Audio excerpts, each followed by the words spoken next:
April 15th was a really exciting day for this campus.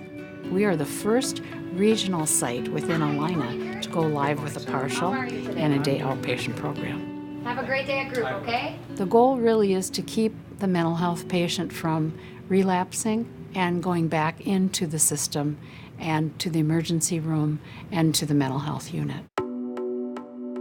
They come to us at the 1 East Mental Health Unit for crisis stabilization, and that's normally 3 to 6 days.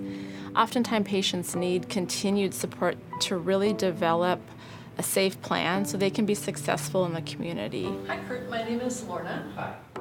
To me, it's a nice balance of having one foot at home and one foot still in the hospital-based world.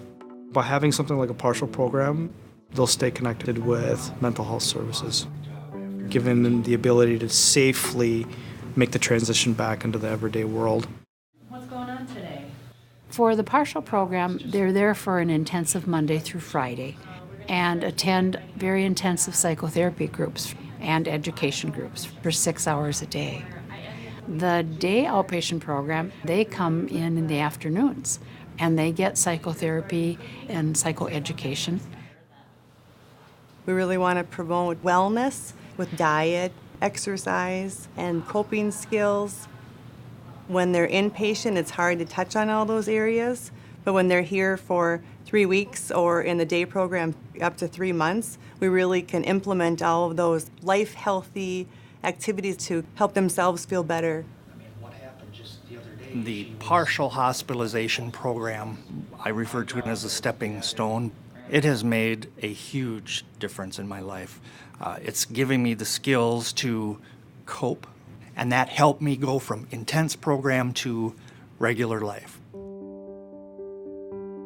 I'm encouraging you tonight to support the Transportation Fund for the partial hospital and day outpatient program here at Cambridge Medical Center.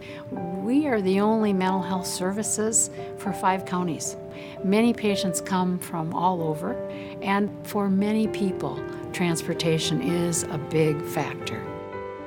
Oftentimes patients don't have a car, there's one car for the entire household, or coming up with the gas money to get to your aftercare services.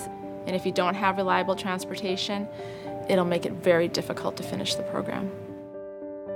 Here, we don't have access to light rail services or busing routes, so it's much, much harder, particularly for the patients who are living in very isolated communities.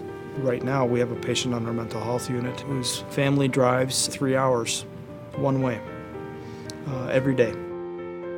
By having the transportation fund, it would open up a lot more doors for people to even have the option to go. And I think it gives them hope as well, that people care enough about them to make sure they get to the program.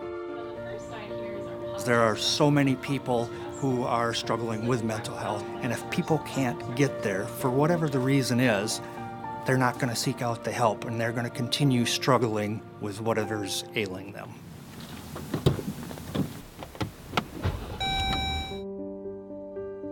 The Transportation Fund will be huge in the success of our patients to recover from their mental health crisis. They come to us very vulnerable, and so we create a safe place for them, probably get emotional, to really help them heal so that they can get back to being valuable community members.